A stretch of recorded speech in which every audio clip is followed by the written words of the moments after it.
Hi, I'm Christy Henderson from Acteon North America. I want to talk to you today about Acteon's 617 camera. Now, this camera is an entry-level camera. It is very simple to use. There are just about 3 or 4 things that you need to remember when using it. First of all, I would like to go over how you capture an image. I want to bring your attention to this little sensor right here. It's not even a button, it's a sensor. And if you look really close, you can see a little ledge.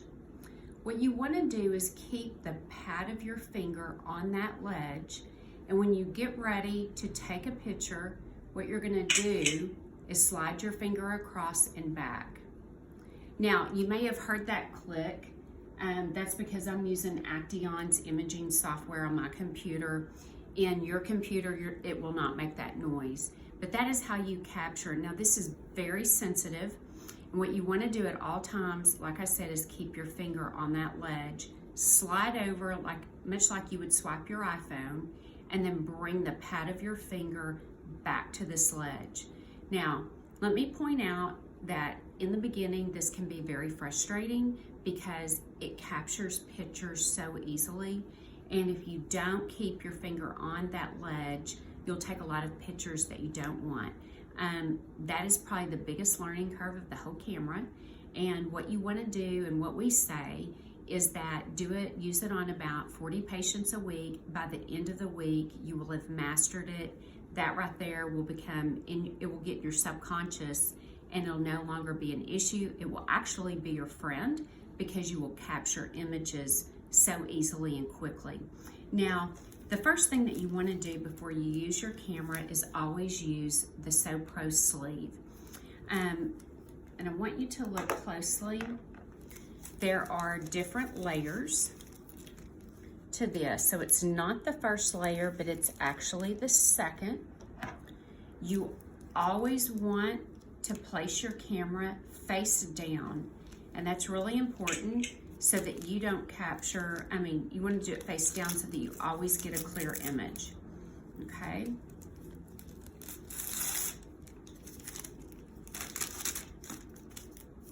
All right. And then I always just give the sheath a little bit of a tug to just straighten it out.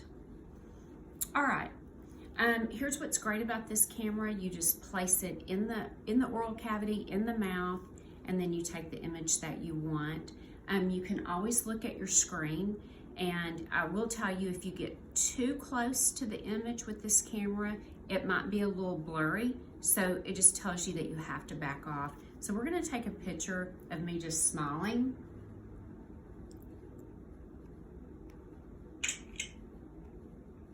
Okay, and that image will pop up in a moment.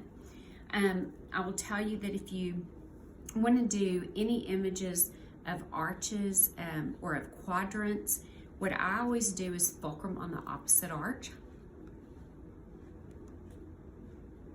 You can always look at the screen and decide which way you need to move it to get a clear image. All right, you can capture a clear image. Patient opens as wide as they can. You can capture a clear image by fulcruming on the opposite arch.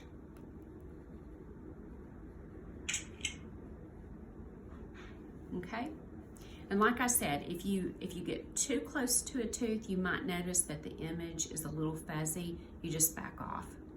All right, now that's all there is to using the 617 camera. It's just to care for your camera. This is really important. You always want to make sure, of course, that you take the sheaths off and you throw those in the trash. And then what you want to do is take your Cavi wipe. Make sure that you don't use Cavi 1, but any other type of Cavi wipe is safe to use. And what you want to do is just squeeze out the excess fluid into the sink. When those Cavi wipes are new, you know that they can really hold tons of liquid.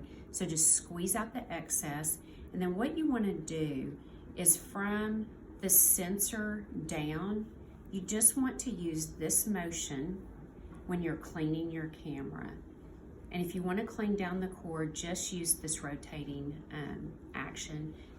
Do not pull on the cord because you could actually pull these wires out. Okay, you never ever want to wipe over the lens. That's why you're going to use the protective sheet. Never wipe over the lens of the camera. If you do, it definitely will end up running it, and it's not fixable when that happens. Okay, so if you decide that you want to transfer your camera from one op to another, what you want to do is actually pull it apart. We call it the 2-finger touch right here at the connection. Make sure that you don't pull on the cord, that you just pull close to where it connects. Now, if you look, you can see that indention there in the camera, that little grooved out indention. And then if you look right here on this USB cord, this mini dock, you see that little ledge. What you want to do is fit this together like you would a puzzle. When you go to take it apart, you pull it apart. Make sure that you don't twist it till you fall into that area. You actually want to look at it and put it together. And of course, you never want to force it. All right, that really is the most, two important things that you need to remember in caring for the camera is how you connect it and how you disconnect it. And then when you clean your camera and your cord, just make sure that you do not wipe over the lens, all right? And that you always just use a real gentle motion going down the cord. And that's it. As long as you remember those 3 things in caring for your Sopro camera, it will last you for many years.